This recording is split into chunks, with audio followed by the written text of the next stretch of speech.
My suspicion is if there's one thing Canadians took away from last week's first budget from the new Mark Carney government, it's the historically huge increase in military spending. That is not something Canadian governments of any political stripe traditionally do, but it's happening now. We want to find out why, and with potentially so many billions in new spending put forward, what should we be investing that money in?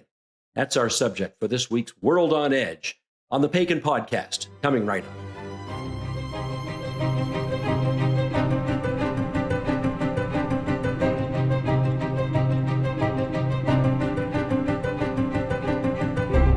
As always, happy to welcome back Janice Stein from the Munk School of Global Affairs and Public Policy, and this week's special guest, Erin O'Toole, the former leader of the Conservative Party of Canada. Erin is now president and managing director of Addit North America. That's a globally integrated risk advisory firm. They specialize in strategic intelligence, international trade, due diligence, security, compliance, etc. And perhaps more importantly for this discussion, I want to say Erin is a graduate of the Royal Military College in Kingston and was an officer in the Royal Canadian Air Force. He flew Sea King helicopters, sailed with the Royal Canadian Navy. And as I welcome you, Erin, let me just start by saying, if it's appropriate, thank you for your service to Canada in the military. Welcome aboard. It's good to see you again. Great to join two great Canadians. And thank you for that, Steve. We're in the days after Remembrance Day, so we appreciate those who serve for our country and its values. Absolutely. Erin, let me start with you. What do you think about the federal government earmarking almost $82 billion over 5 years to what they call rebuild, rearm, and reinvesting in the Canadian military? What do I think, Steve? Can I go back to Parliament now? Because I was asking for us to take defense more seriously for 10 years. And it was hard for us as a country because we relied so heavily on the United States, of course, and NATO. And there wasn't a lot of drive, particularly within senior ranks of the civil servant and politicians to really spend what we needed to be spending to be sovereign, to be able to defend ourselves, to play our role in these alliances. So I actually thought the defense portion of the budget was a pretty good roadmap for us to be taken seriously again internationally, but also to show domestically how we should be maintaining certain capabilities in terms of defense industry here in Canada, and really giving the men and women in uniform the equipment they need and the timeline to show industry that this isn't a one-off press conference or a tagline in a tweet. This is a commitment to really rebalancing the Canadian Armed Forces and for Canada to play a serious role at home and abroad. Janice, it's an almost unprecedented amount of money in peacetime. We're not at war right now. For a government of Canada to allocate to budget, what did you think when you saw those numbers? So I agree with Erin completely. This is long overdue. And it's interesting, Steve, you're right that we're not at war. But if you spend any time in Europe, the discussion is we are in the lead up to very scary times. There was almost a war preparation mentality. And in Canada, we're dealing with an unprecedented situation in North America. So the sense that we need to reinforce and frankly rebuild sovereign capabilities in a much more threatening world, I think Canadians get it. After all this time, I think they get it. Can I just jump in on that? When you say we're at the precipice of war, against whom? So Europeans, whether it's Finland or it's Sweden or it's Poland or it's the Baltic states or it's Romania, the whole of Central Europe is focused on the fact that they are dealing with a newly aggressive Russia. And some of the restraints are simply off. And it's not limited only to Ukraine. When you talk to Europeans, and we don't hear enough of that in Canada, really, but when you talk to Europeans, it's Ukraine is the front line and is holding the line for all of us. But already there are what they describe as gray warfare, right? Whether it's drones in civilian airspace, whether a whole set of covert activities that Russia is engaged in, and they feel They are genuinely alarmed about the next 5 years and worried about the fact that the United States has withdrawn as a credible deterrent of Russia. Yeah. So it's Can I build on what Janice said, please, Steve? Erin, yes. Because she's laid out the European threat quite well. And in fact, if you speak to folks in the Baltics or Poland, they've seen this movie before with Russia.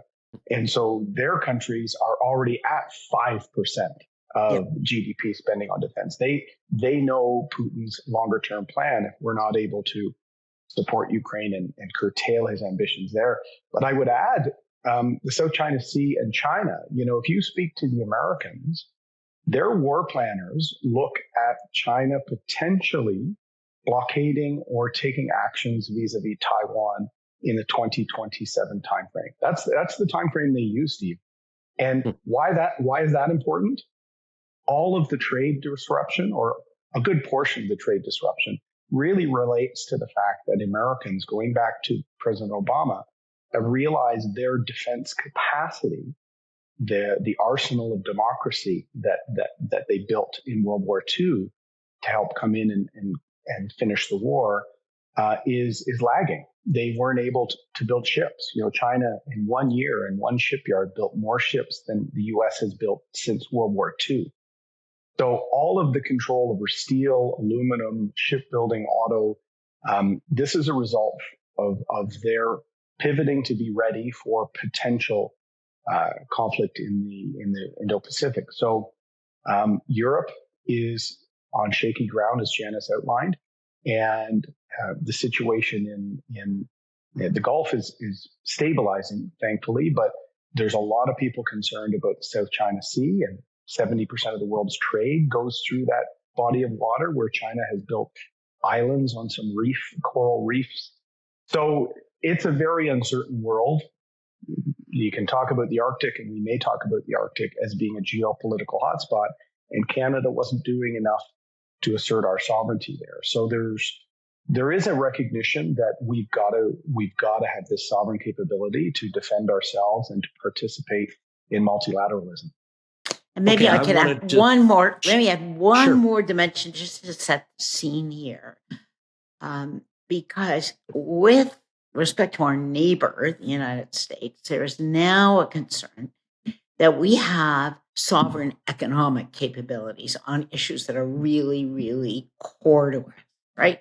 We have to be able to secure, for instance, our communication structure, especially in prime areas, whether it's government, whether it's finance. There's a cyber element where Canada relied on the United States in many ways to do this, Steve, and just can't do it anymore.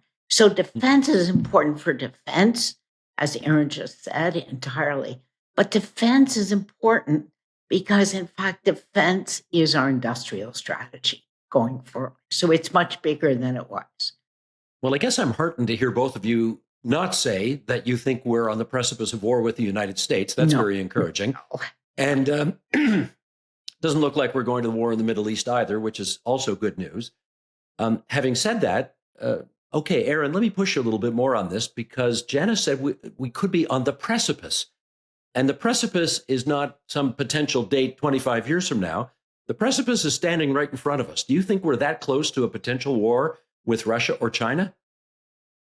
I think, we have to be prepared for that outcome, and we have to be sufficiently ready to have the deterrent value to prevent war. So peace is sometimes achieved through deterrence and through alliances and through projection of power. And with the U.S. becoming isolationist, as Janice mentioned earlier, Putin is counting on NATO crumbling.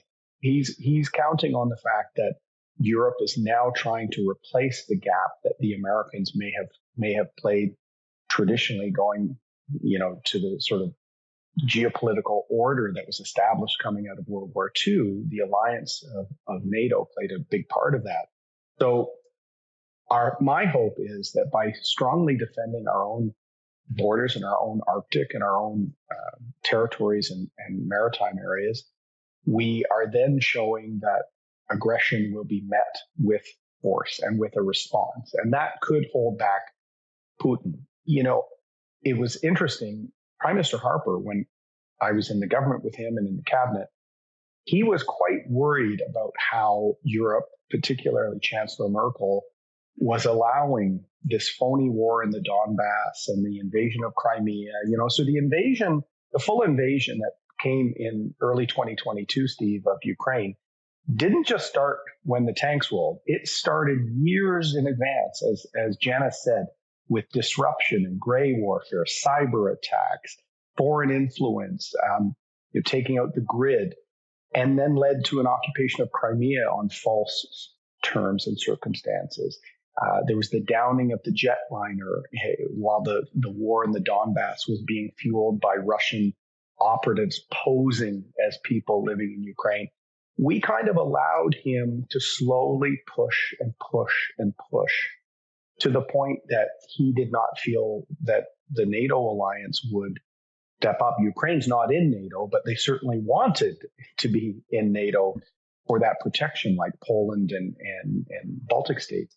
So this is about making sure that we show that aggression will be met with a response, and that's a peace plan. And we're not talking mutually assured destruction in the language of the Cold War, but we're talking about a serious response and the ability for the United States and or other allies to respond to aggression in Europe.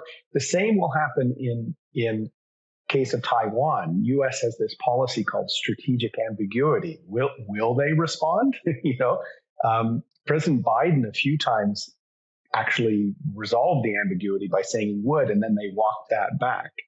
But planners that I've spoken to in some of my talks in the United States feel that if China moves, it would be in that timeline. It would probably be with some sort of blockade or naval action. And then the West will have to decide how to meet that action. So equipping our militaries, modernizing, being more self-sufficient, trying to keep the U.S. engaged multilaterally. Canada should be playing a role in doing all of this as we get our own house in order. Well, to that end, Janice, let me circle back to the budget here. And just because I'm in a bit of a smart alecky mood this morning, I want to ask you whether you think part of the explanation behind the significant increase in defense spending in Canada is because we need to show the United States that they shouldn't get any ideas about playing fast and loose with us. They have, after all, threatened to annex us. Is part of our defense spending meant to show them that they ought not to try anything against us? I am not one of those who believes that there is a military threat coming from the United States. We have defense planners like everybody else, and defense planners have an obligation, really, Steve, to plan for every conceivable contingency. They're remiss if they don't do it. And if I were, in government, I would say, go plan, go do it, because you have to have a plan. But if you ask me, do I think the United States is going to send little green men over the Great Lakes into Canada? Well, they'd be red, white, and blue men. They wouldn't be green. Whatever they are, right? I really don't. I think that is such a low probability. I think there is pressure from the United States, but it's not because they're going to use military instruments against us, because they've pressed all their allies to step up defense spending in NATO.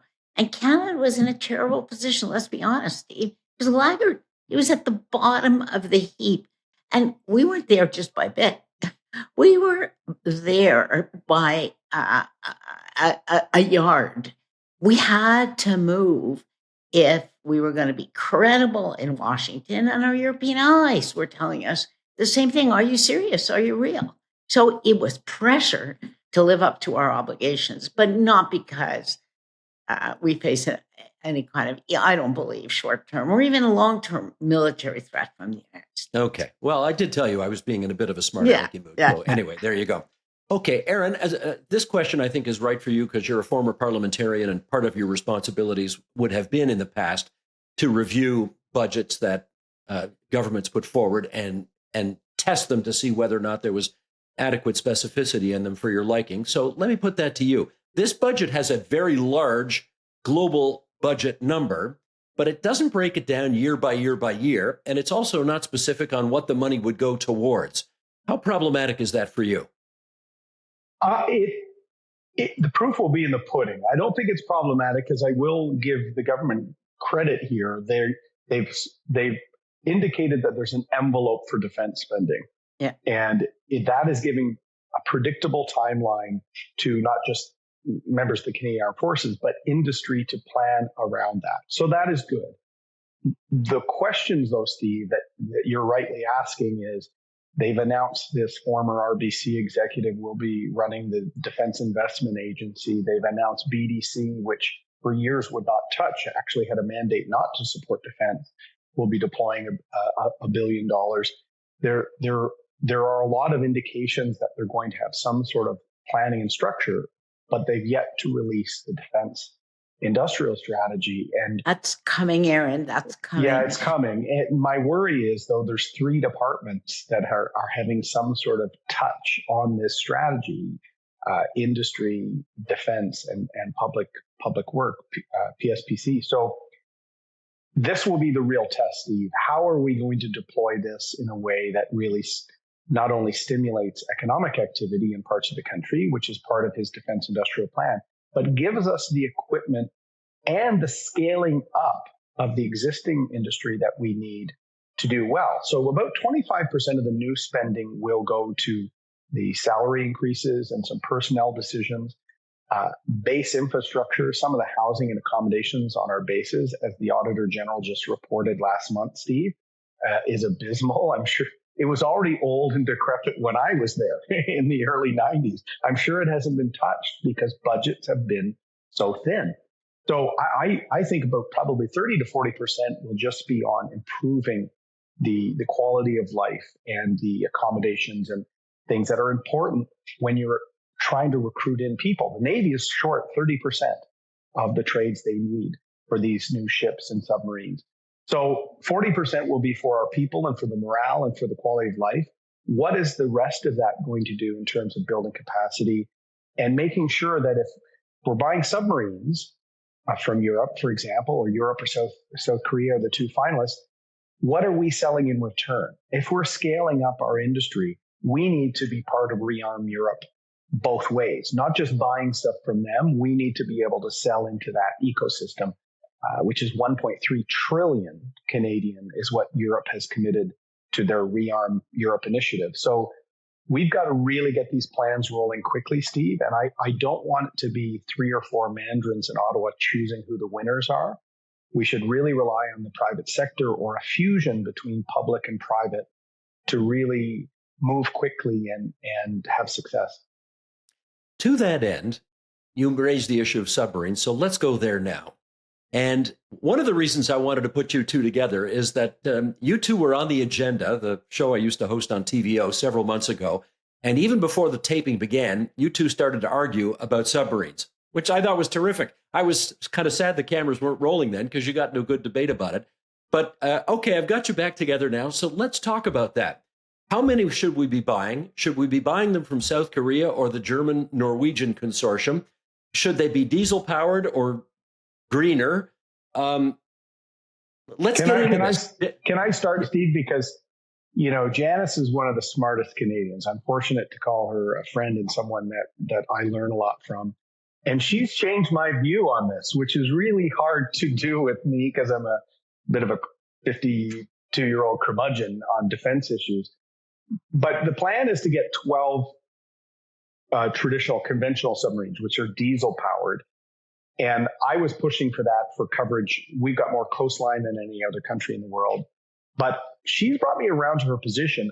I actually think both for submarines and for fighter jets, we're at a bit of a pivot point, what the Prime Minister likes to call a hinge moment, on do we buy just the traditional, what we've been using for 50 years, or do we build in an autonomous component and do what Australia is doing this Sea Shark autonomous submarine component? We could do the same for fighter jets. So that debate on one of the final agenda shows and continued chats with Janice actually has me in a position where I think we should probably get 8 of the traditional submarines and then use that budget room allocated for the 12 to up with a made in Canada autonomous version. So the more time I spend with Janice, it's hard to resist her good argument. So I just wanted to give her full kudos right off And the it's start. very, Aaron, I very can't tell you. generous of you. I can't Aaron. hang on. I got to say, I got to put on the record right here and now how disappointed I am in that answer, Aaron. I was so looking forward after that big buildup. I was looking forward to a big confrontation here, but alas, I think it may not happen. Anyway, Janice, but okay, let's pick up where Aaron left off, which is to say, if we have to buy 12. All right, go ahead. Take it away. Let me pick up on a comment. Erin actually made an answer to your prior question, right? Because I think that's really such an important issue. Erin said we have to scale up, right? And that's really the critical issue. We have to meet our defense needs, Steve, but we also have to grow the Canadian economy. It doesn't, we can't buy kit and maintain it if we're not at the same time growing the productivity in our economy. These two are joined. When you say buy kit, that's a military expression. Yeah, buy all the right? equipment that our sailors and our airmen and our ground forces need, right? But if we're not growing our productivity, we won't be able to sustain that. And it'll rust out as the equipment that we've had before has rusted. So coming back to the submarines, and that's where Erin and I had a really, productive discussion. Let me put it that way.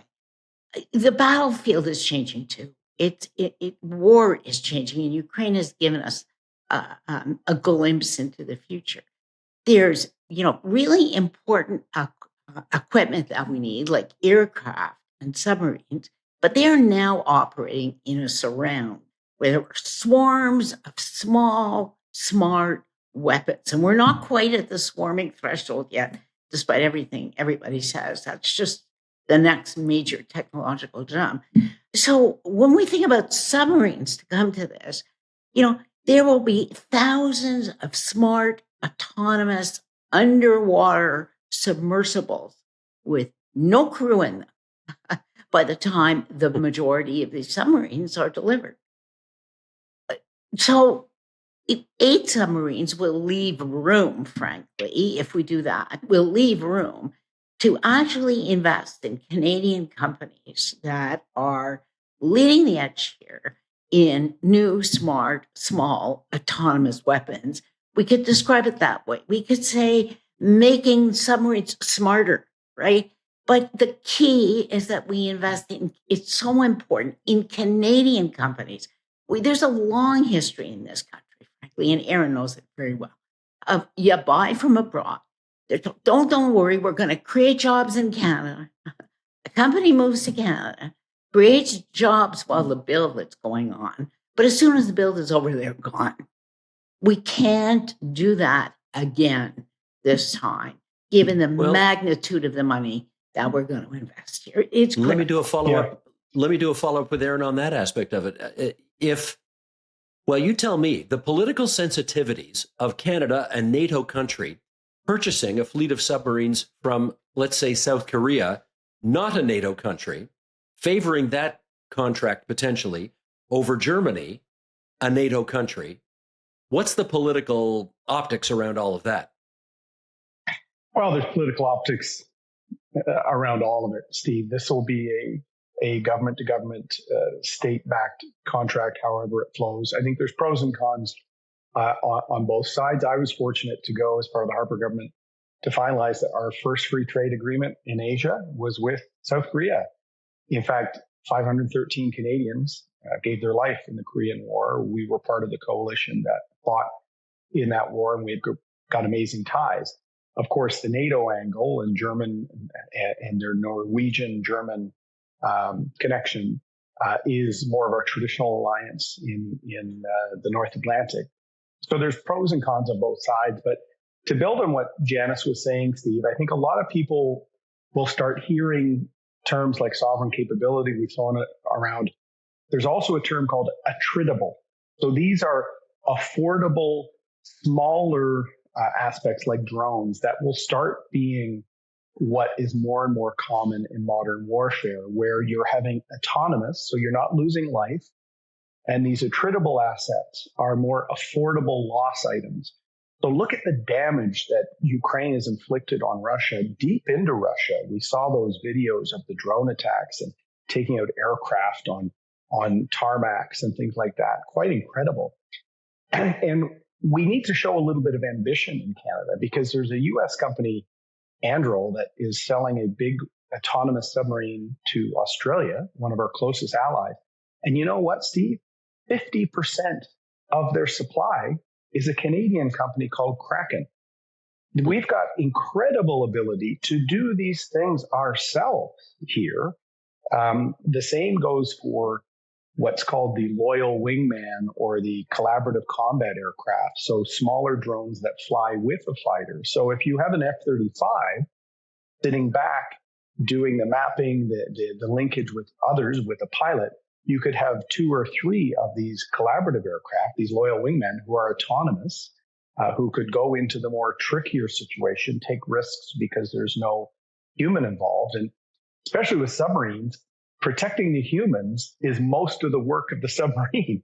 If you take the humans out, you can do a lot with less. And what I like about what Janice was proposing and won me over to is even if we choose German, South Korean, these aren't going to arrive in Canada till 2034, 2035 at the beginning. Right. We could come up with the autonomous option and have it in the Northwest Passage in 2 years, Steve. And now that would just be for surveillance and monitoring. It wouldn't be for any kinetic engagement.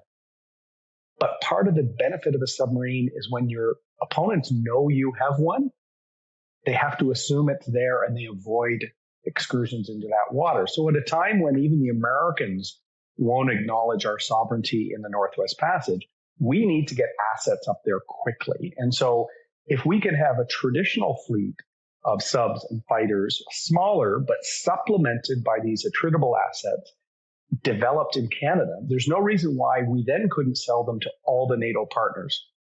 So let's build these autonomous subs and collaborative combat aircraft here. We've got Bombardier, we've got Kraken, we've got tons of suppliers that are world class. Let's just show a little bit of ambition.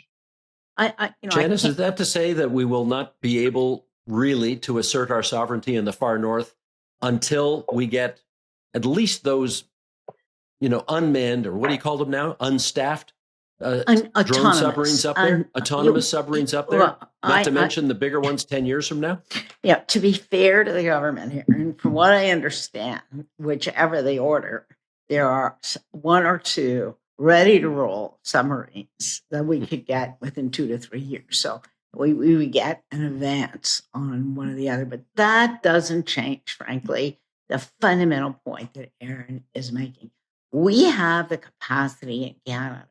There is an ecosystem here of technology companies and Bombardier and others, right, that actually have the assets to make equipment that we need, Steve. How are we going to grow these companies? As I come back to that word scale, how are we going to grow these companies in Canada if the government is not the first customer when there's a viable Canadian alternative? And I think we haven't made that argument strongly enough in public. I'm glad we're doing this show. I am going to, I think it's really important we continue to make it.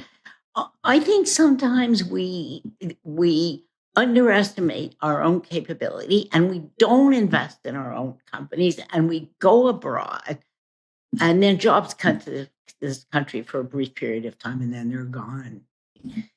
We need a growth strategy for this economy. So Erin referred to the defense industrial strategy. Quite right, that there are lots of fingers in that pie.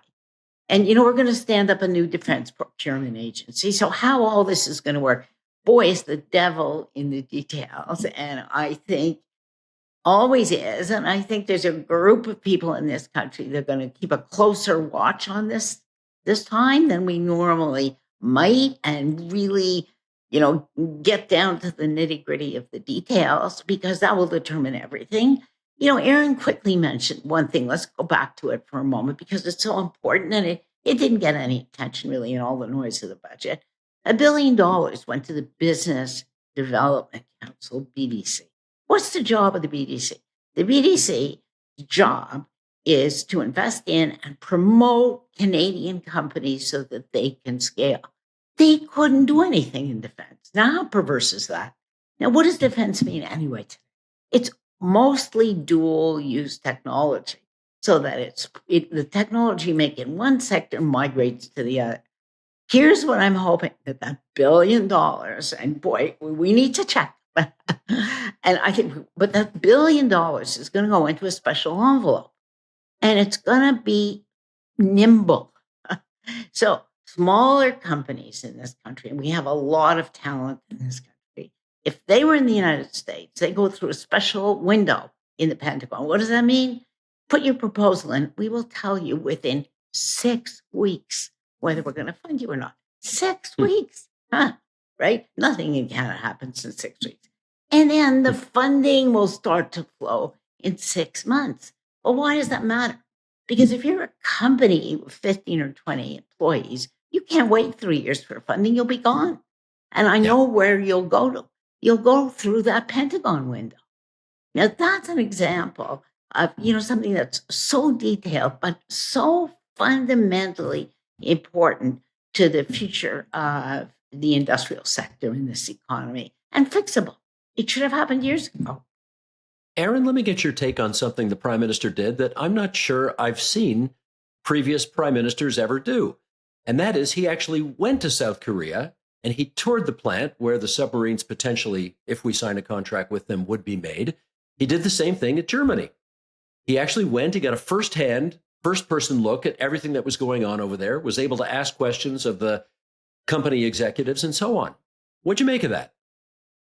I thought it was great. What we really have to do is make sure that we show our allies that we mean business. And one thing Canada hasn't done very well historically is giving that full state and that leadership backing of our strategies. And the US do it, the French do it, the Brits do it, where they will tie right into their prime minister and senior leadership full backing, sometimes state support or contract guarantees, so the government to government dealings. And that's hurt us historically. It hurt us way back, the famous Aero. But even our nuclear technology, AECL, we weren't backing it to the same way the French were with Arriva and the Americans were in this race for influence globally. So I think that was really, really good. And he's also done the same in Germany. And so I don't think they're showing favorites, but they're showing a seriousness. The one thing I praise, it's weird for me as the former conservative leader saying positive things about the Liberals, but this moment calls for patriotism, not partisanship, in my view. I love the fact that in the 10 days Mark Carney was prime minister before he went to the election, he did 3 trips, Steve: Paris, London, and Nunavut, Iqaluit. Because one thing Mr. Trudeau really, really let the momentum stop. Stephen Harper had done quite a bit in the Arctic. In fact, investments, and it went up for Operation Nanook every year, the Canadian Armed Forces exercise in the Arctic. With Mr. Trudeau, he kind of ignored it. And Mark Carney was sending a totally different message. So the only tour he had in Canada as prime minister before calling election was the Arctic. And I've commented that sent a signal of seriousness. So that is what we need. And to Janice's point, we have an ecosystem in Canada. I mentioned Kraken. That's a Newfoundland-based company, Steve.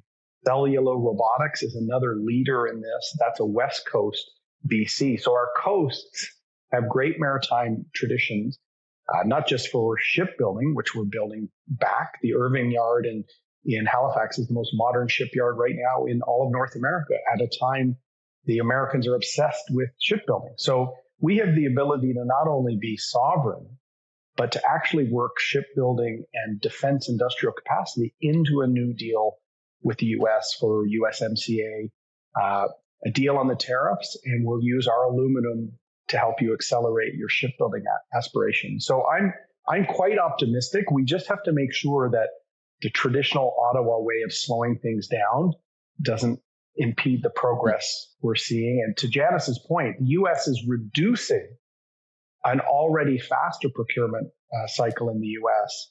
So we have to follow and show that same ambition. Okay, let me get you two on what I suspect, now that billions apparently more are available for procurement going forward. I need to get you two on the biggest decision I suspect the Canadian military will have to make going forward, and that is, are we going to buy the next generation of F-35 planes from the United States, or because they've been treating us so poorly since January, are we going to try to stick it to them and go to Saab in Sweden and buy the planes from them instead? Janice, advise me if I'm the Minister of Defense. What do I do? Okay, as long as you put it that way, because I mean, nobody knows the answer to that. And where are we? We bought and paid for the first 18 of them because we're committed, but then the contract, The F-35s. Prime Minister, yeah. But 18 planes, 18 aircraft. Okay, but the contract, we were originally going to buy 88. So the real issue is, and it has to do very much with the tensions between Canada and the United States. That's what the issue is. And people talk about the fact that, the president has the capacity to lock us out. There's a kill switch. That's just not the issue, Steve, at all. I'll tell you what the issue is. You have that little phone in your pocket. How long is that good for if you don't get updates? Well, the F-18, the F-35 is updated all the time. And it's a flying computer, basically. It's a flying computer. Everything is a computer wearing different clothes today, right? And the F-35 is the world's most advanced flying computer. And so the concern is, if the relationship with the United States continues to be tense, and there's a worry that in a nightmare scenario, we would be shut out of the update. Now, how realistic is that? Who knows? But it's, again, for planners, they can't afford to ignore it. My hunch is that we will diversify to a European ally. And it will be very much focused, again, what are the aircraft for? Because they're multi-purposes that an aircraft can be used for. There's a lot of surveillance. There are really important search and rescue issues. There's domain awareness, which really matters. And there are other alternatives. It's an own goal by the United States, frankly. And it's not only Canada. It's European allies who are making the same kinds of decisions. If we diversify our aircraft purchases harder, we're a small country. Air Force, nobody knows better than Erin, running two different kinds of aircraft that could conceivably have difficulty talking to each other doesn't make your life easy, but it's the industrial benefits and the capacity to work with Canadian companies, I'm going to come back to it, is going to be, I think, determining in this. For the F-35, there are industrial offsets, but there's not partnership of the same kind that's possible were we to diversify. And that argument is telling right now. Erin, I guess, again, one of the reasons I'm glad you're here to comment on this is that with your political background, you would understand the optics and the political nuances of this decision, which is to say, part of the decision surely will be, how do we reward the Americans by giving them a multi-billion-dollar contract to buy 70 more planes from them, given the way they've been treating us over the past year? Does it look like we're rewarding their bullying if we give the F-35 updated contract to the U.S.? Well, we never should make critical decisions for our military and for the safety of our men and women based on emotion, Steve. So there's no one more frustrated with the 51st state rhetoric than me. Someone who joined the military at 18. I'm a patriot. But I really think we have to look at it this way. We buy fewer of them based on what we've been talking about, this moment, this hinge moment that we're at. So from what I understand, I think Janice said 18. I think it's 16 that we're actually committed to buying. And then the remainder of the 88, it's another 65. Or sorry, Harper was going to buy 65. So Trudeau, when he finally went saying, we're not going to buy it, we're going to buy it, they went to 88. Right. We had been fighting for 65, and I fought a lot in the House of Commons to push that forward. I think now we should probably buy in the 60 to 65 range, so buy fewer. And the cost per unit of the F-35 got to such a high amount that we could use that fiscal envelope, again, just like with the submarines, to build in this collaborative loyal wingman or collaborative combat aircraft made at home, where we have the attritable assets, the cheaper per unit drone that accompanies the fighter jet. That's what all major air forces are doing now, Steve. We could actually be the leading edge of the non-American NATO ally selling this into Europe if we're smart. The F-35 is a fifth generation aircraft. It's going to be used by all of our allies in the north, including Denmark. They're putting up with the same sort of rhetoric surrounding Greenland. So we need that interoperability. We need, if we're going to buy a new jet, it should be fifth generation, not a fourth generation like the Gripen. I do understand why people are looking at an alternative, buy it from an ally that's not poking us in the eye. But I think we can actually buy a smaller amount, make sure our fighter fleet is about as advanced as it can be at a time we talked about the uncertainty in all parts of the world right now, but really build up this autonomous option and have a Canadian champion. I think this is the time to look at that. I know a lot of people are. And Canada is the fourth largest aerospace industry in the world, Steve. Montreal is a global hub. Winnipeg is a global hub for engine building and engine refurbishment. Toronto, we've got CAE and flight simulators. We are a real powerhouse still here. So if anyone's going to step up to this next generation product, it should be Canada. We just have to show a bit of ambition, a bit of financial support, and the government seems to be doing that now. And make that decision now. And make that decision now that we're going to have a collaborative combat aircraft made in Canada, whichever way the other decision goes, because a bit of lead time, and step up, as Erin is saying, so that we send the signal to other allies. Here's where we're going. We have something that you're going to do anyway. We've got the assets in this country. Partner. Exactly. Okay.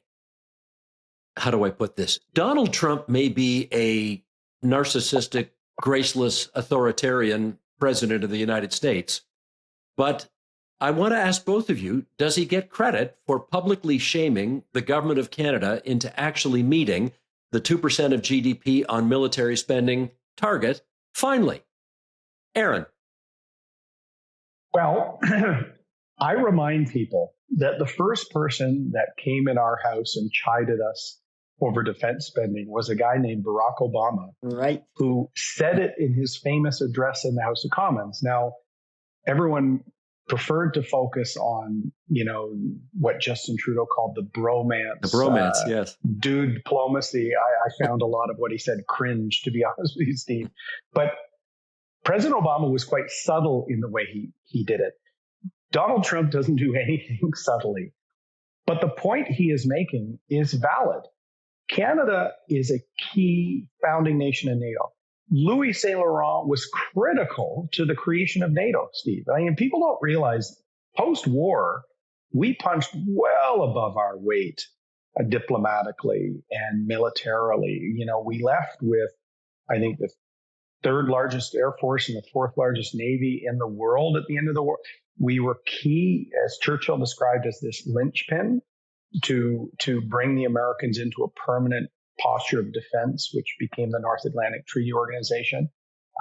We let that atrophy. The last time we spent 2% was under Prime Minister Mulroney. And when we took the Cold War dividend and closed our bases in Germany, for example, Steve, we just kept going. A lot of other countries took their Cold War dividend, reduced after the dissolution of the Soviet Union. We just kept going. And I think it was a bit unfair. The Martin government, which was famous for balancing the budget, they did it by two reasons. They cut health transfers to the provinces, made Mike Harris look like the bad guy, and they cut defense radically. And when the world started to shift again, especially in the early 2010s, Steve, and you saw an aggressive China, you saw Putin posturing, we should have been paying a lot more attention. The Americans wanted us to, and they nudged and pushed. And so they're right to be a bit frustrated with us. I don't think that gives the president any license to denigrate his neighbor and ally. I really don't like seeing that. But we should step up. We should not be a free rider. We never were. I would remind the Americans we were in both wars before the United States. And my grandfather deployed to Alaska to defend the Americans. We defended their turf before they ever came to defend ours. That was the Aleutian campaign. Japan actually occupied a little corner of North America. Most people don't even know that. My grandfather won the Air Force Cross for that. We sent the Devil's Brigade all the way to Kiska to kick the Japanese out. But by the time they got up there, they had already left. But we were a valid partner. And what's sad, Steve, the alert, our base and alert, the dew line, all those weather stations, the Cold War infrastructure we have in the north, we built that all in partnership with the Americans.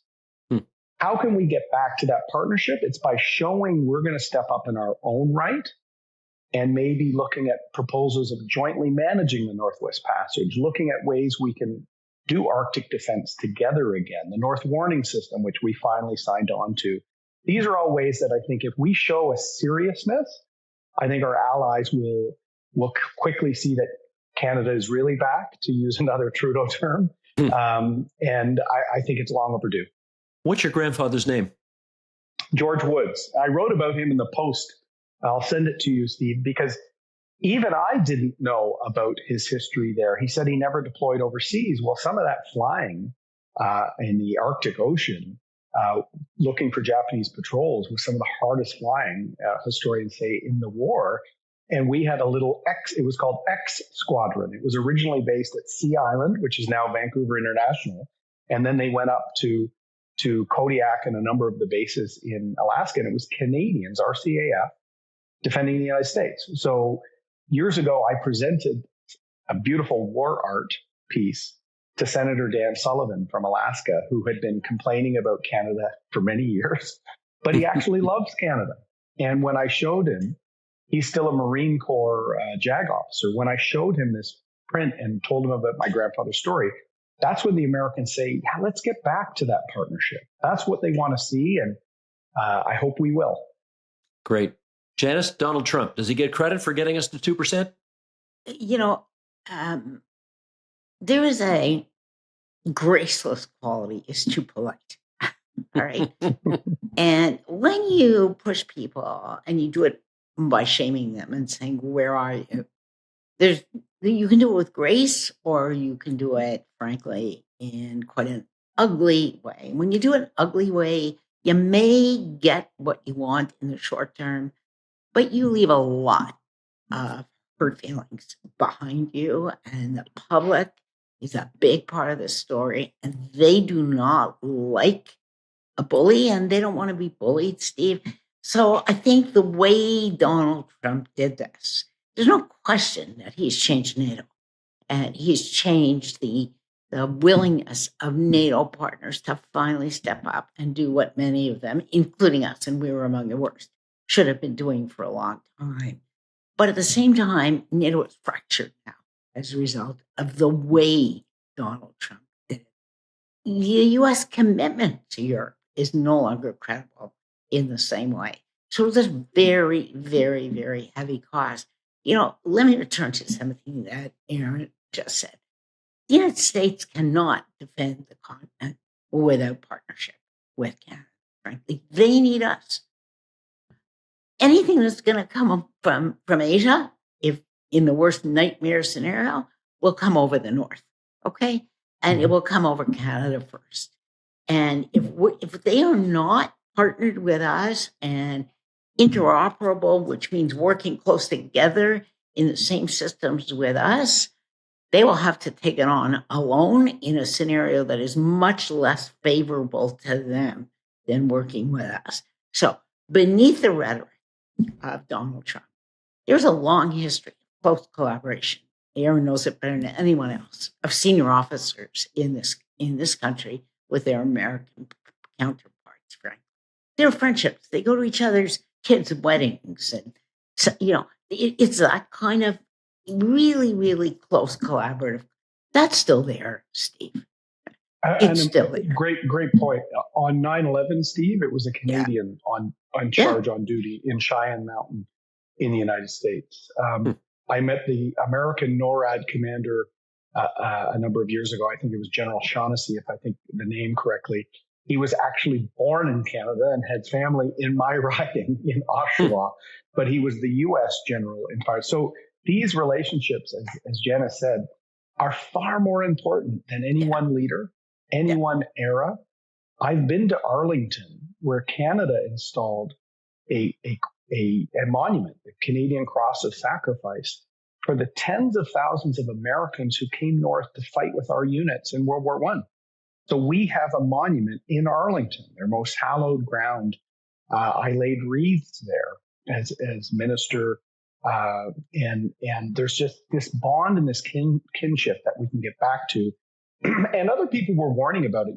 President Macron years ago called NATO brain dead because so many of the leaders weren't doing it. Trump was talking about it. And unfortunately, at the time, what was our prime minister saying? Justin Trudeau? It came out in diplomatic communiques that he was telling all other leaders that we will never make our NATO 2% target. What type of signal does that send, right? So our allies had good reason to be frustrated with us. I just think, and part of the reason I support the prime minister's efforts in this regard, I'll criticize him on other things, as a good conservative, but I want us to be taken seriously again. And I appreciate the fact that this budget, bringing it back to your original question, is showing a serious approach to doing that. And that international travel and that senior executive commitment to this from the prime minister right through to several cabinet ministers is showing that Canada is taking these issues seriously again. Got a couple of minutes left here. And Erin, I want to ask you one of these sort of, touchy-feely questions. Janice and I have been exploring these issues since we started up this podcast in July of 2025. And she has certainly shared her knowledge about trying to describe the new geopolitical order that we now find ourselves in the middle of as 2025 comes to an end. How would you, if I put it to you, describe the kind of geopolitical order we're in, neck deep in right now, 1 year into Donald Trump, barely into Mark Carney's tenure as Prime Minister of Canada, given what's going on in Europe, what's going on in Russia, what's going on in China, the Middle East, etc.? How would you describe it? Well, first, I'm an avid listener, first-time caller to the podcast, Steve. So it's great seeing you guys regularly. When I speak on these geopolitical issues, and I now work for a company that's based in Paris, but that has Canadian shareholders as well, and we have a global footprint. I use the term deglobalization a lot, and I think deglobalization and great power competition would be the best way I'd describe this. Most of the rules-based order, that we've talked about being flaunted, not just by the Americans, but by others, is winding down. Trade has gone from increasingly being liberalized to now being managed either through tariffs, some of which we hope will come down, managed through security considerations. So having a domestic steel and aluminum, as I said, the Americans want that shipbuilding capacity. They don't want to hollow out their capacity. And managed through sanctions. With the Magnitsky sanctions, we're sanctioning pools of capital and other things that are either oligarchs or coming from nefarious origins. And so trade is being managed. There's rising new powers. We haven't even spoken about India in this conversation yet, but the rise of India soon, the world's largest population, something that is rapidly developing military capability. You're seeing new powers emerge, older powers fighting for relevance and power, like the Putin regime in Russia. Many of them hollowed out by demographics. So both China and Russia in 10, 15 years, Steve, they will not be able to sail their blue water navies and their military. So this is their final ability to control their near abroad, basically dominate their neighbors or even take them over in some cases. So the next 10 plus years will be deeply uncertain. And this deglobalization, the rules-based order on everything from GATT to the World Trade Organization through to NATO, everything has to be modernized or defended because it's being attacked. And the final thing I'll say, the biggest thing that concerns me actually, Steve, is actually digital warfare. The foreign influence we see on our social media platforms. I saw it in the interference in the 2021 election. But if you look and see how divisive conduct is on X, how young men are being brought into very, very, very troubling narratives on women, on immigration, on sort of pluralism, our adversaries are using gray warfare, as Janice said, against us, and we don't even know it. So the TikTok debate in the US has shown people a little bit of it. TikTok has changed how the Middle East and the situation in Gaza was viewed by politicians dramatically. And in a lot of cases, these are being influenced by our adversaries to destroy our social cohesion. So we not only have to equip our military, we have to have a serious debate on how algorithms and foreign influence are undermining our institutions and even our trust in one another. So perhaps that's a whole other conversation, Steve. I don't mean to end on doom and gloom. I think Canada's got an incredible future, provided we go into it eyes wide open. Janice, anything you'd add to that? No, just maybe to put one little twist to add to your vocabulary, Erin, here. In a way, we're in the age of geoeconomics, right? Yeah. Right. And so these sectors in time of globalization, economy operated relatively autonomously from either political or security concerns. Now what we're seeing, and we're going to live this in Canada for the next 5 years, frankly, at a minimum. Now what we're seeing is the economy is fused with security that derives from geography, where you are in the world, where regions are very, very important. So the whole conversation we had, in the time we just spent together, Steve, is an understanding of our defense strategy as simultaneously an industrial strategy. To a degree that that's never been true to the degree that it is now. It makes it harder, but it puts defense at the center now in a way that it hasn't been in Canada since World War II. Gotcha. I have time left enough to ask one last question to Erin O'Toole, because I can't have the former leader of the Conservative Party of Canada here without asking him a question about how he thinks the current leader of the Conservative Party of Canada will deal with his date with destiny in 2 months' time, when his leadership is reviewed in Calgary at the Conservative gathering that will take place out there. And just before you answer, and let the record show that I'm not ambushing you with this question. You and I talked before we started recording about whether I had your permission to ask this question, and you said, leave it to the end and let's not dwell on it. And so that's what we're doing. We're leaving it to the end. How do you think Pierre Poilievre's going to handle January in Calgary? Listen, Steve, I'm having connectivity problems now. I'm having a hard time. Look, I think Pierre is very safe at his vote in Calgary. Really, the party as it stands now has never had a leader that commands so much kind of respect within it. The challenge he faces, and I know that this is what some in caucus are looking at, is if you're going to build a broad coalition to win government, to win the 416, the 905 here where we are, you're going to have a bigger tent. And the bigger tent is not just going further right and dealing with voices that are frustrated from the convoy or anti-vax. You have to be able to bring in more from the middle. And That's something Pierre will really have to commit himself to. I know there's short-term focus on the vote in Calgary, but as we saw in the election just 5 months ago or so, it was that voter that left those high poll numbers and gave Mark Carney a near majority. So how do we win them back? And I think it's making sure that moderate conservatives are not just reflected in the party, but some of the policies that come from that branch of the party really is what gave Stephen Harper his majority. And I was a part of that majority. So making sure that you're speaking to the whole country is something that's going to have to be key. And is Poilievre capable of doing that? I believe so, yeah. In fact, Gare was a really, really good performer in the House and would really practice and polish his approach on issues, with a work ethic that was second to none. The issue right now, though, is he was so focused on the things that Trudeau had done poorly, and that had really put the country in a bad position. And I agree, the country is really unequipped economically and strategically right now.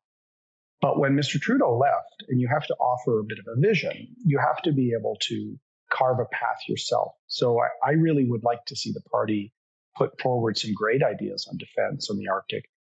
Mr. Carney has, taken some of mine from 21, and I'm more than happy, because politics is not just about cutting the ribbons, it's about changing the conversation. So I think the Conservatives can actually offer a vision to tackle the world of geoeconomics, as Janice is saying. So critique where you need to. That is what the opposition has to do. Sometimes it's hard to not seem negative when you're the official opposition, but propose too. Propose and provide a vision that's a positive one, because, soon Prime Minister Carney will have to start saying, here's my deal with the Americans. Here's what we're doing on defense. Here's the pipelines I've kind of promised. Soon he will have to defend his own record. What we should really offer is a bit of hope and optimism for a Canada that's not broken, a Canada that has opportunity that's not being tapped yet. And I think if he takes that message coming out of Calgary, it'll be not just good for the party, it'd be good for our parliamentary democracy. Thank you for a great discussion about defense policy in this country to both of you. And Erin, thank you for indulging my little curiosity about what's going to happen in 2026 in Calgary for the Conservative leader today. Janice Stein, Erin O'Toole, great to have both of you on the Paikin podcast. As we like to say in this new medium, like, subscribe, and send us an email to thepaikinpodcast.gmail.com if you've got anything to say. Peace and love, everybody. Until next time. Bye-bye. Thank you, Steve. Thanks, Janice.